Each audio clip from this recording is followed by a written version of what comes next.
Subscribe કરો ગામઠી કિચનને ને બેલ આઇકોન દબાવો લેટેસ્ટ કુકિંગ વિડીયો જોવા માટે। હેલો ફ્રેન્ડ્સ, ગામઠી કિચનમાં તમારું હાર્દિક સ્વાગત છે। આજે આપણે બનાવીશું બાજરીના રોટલાનું છાશવાળું રસાવાળું શાક। આજે આપણે બનાવવાના છીએ તો ઠંડીમાં ખાવાની મજા પડી જાય તેવું સુપર ટેસ્ટી આજે આપણે શાક બનાવશું।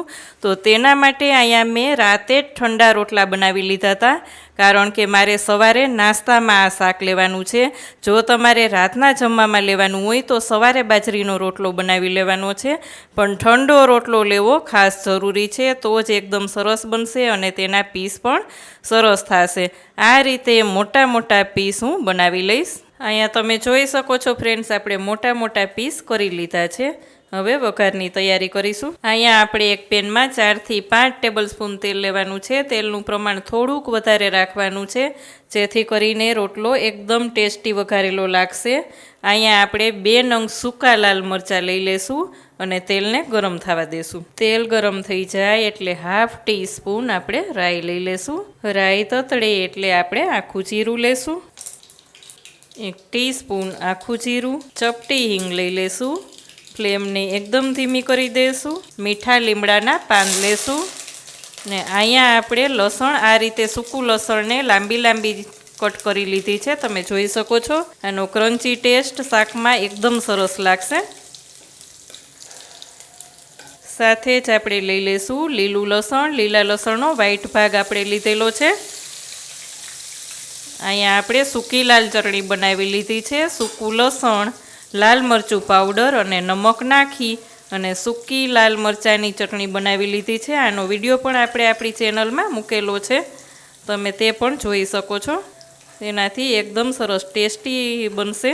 અહીંયા આપણે લીલા લસણનો ગ્રીન ભાગ લઈ લેશું। બધું જ એકદમ સાતળી લીધા પછી આપણે લીલી ડુંગળી લઈ લેશું। લીલી ડુંગળી પણ આ શાકમાં ખૂબ જ સરસ લાગે છે। અત્યારે સિઝન છે એટલે લઈ લેવાની, નહીં તો સૂકી ડુંગળી પણ તમે લઈ શકો છો। અહીંયા આપણે 1 નંગ ટમેટું લઈ અને આ રીતના બારીક ચોપ કરી લીધું છે। વચ્ચે બીનો ભાગ મેં કાઢી લીધો છે, તેને પણ આપણે એકદમ સરસ સોફ્ટ થવા દેશું। લીલી ડુંગળીનો ગ્રીન ભાગ પણ લેશું, એકદમ સરસ એવું લાગશે। ટેસ્ટ અનુસાર નમક નાખી અને એકદમ સરસ સોફ્ટ થવા દેશું। જો તમે રોટલો બનાવતી વખતે નમક નાખેલું હોય તો તમારે તે રીતે નાખવાનું છે, તે વાતનું ખાસ ધ્યાન રાખવાનું। અહીંયા આપણું ટમેટું એકદમ સરસ સોફ્ટ થઈ ગયું છે, તમે જોઈ શકો છો ફ્રેન્ડ્સ। તેમાં જ હવે આપણે લઈ લેશું 1/2 ટીસ્પૂન હળદર પાવડર, 1 ટીસ્પૂન લાલ મરચું પાવડર। લાલ મરચું પાવડર આપણે સૂકી લાલ ચટણીમાં પણ લીધેલું હતું, એટલે આપણે 1 ટીસ્પૂન લેશું। 1/2 ટીસ્પૂન ધાણા જીરું પાવડર લઈ લેશું।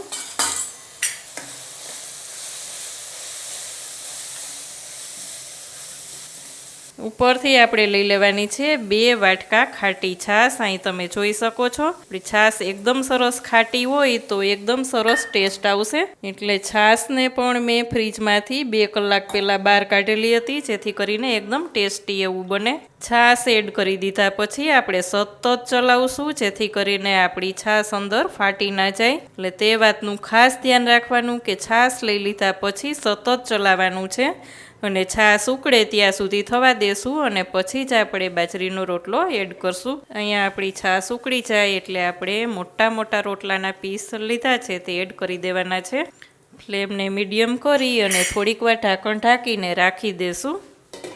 5 મિનિટ પછી આપણે જોશું તો એકદમ સરસ એવું આપણું શાક તૈયાર થઈ ગયું છે। અહીં તમે જોઈ શકો છો ફ્રેન્ડ્સ, જોઈને જ ખાવાની ઈચ્છા થઈ જાય તેવું એકદમ સરસ આપણું છાશવાળું રોટલાનું શાક તૈયાર છે। ગરમા ગરમ ઠંડીમાં તો ગરમા ગરમ શાક ખાવાની મજા જ ઓર હોય છે।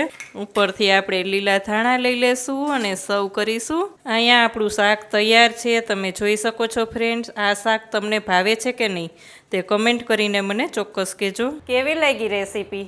જો સારી લાગે તો વિડીયોને લાઈક કરજો। ચેનલમાં જો નવા હોય તો સબસ્ક્રાઈબ કરીને બેલ આઇકોન પ્રેસ કરજો। આવજો ફ્રેન્ડ્સ।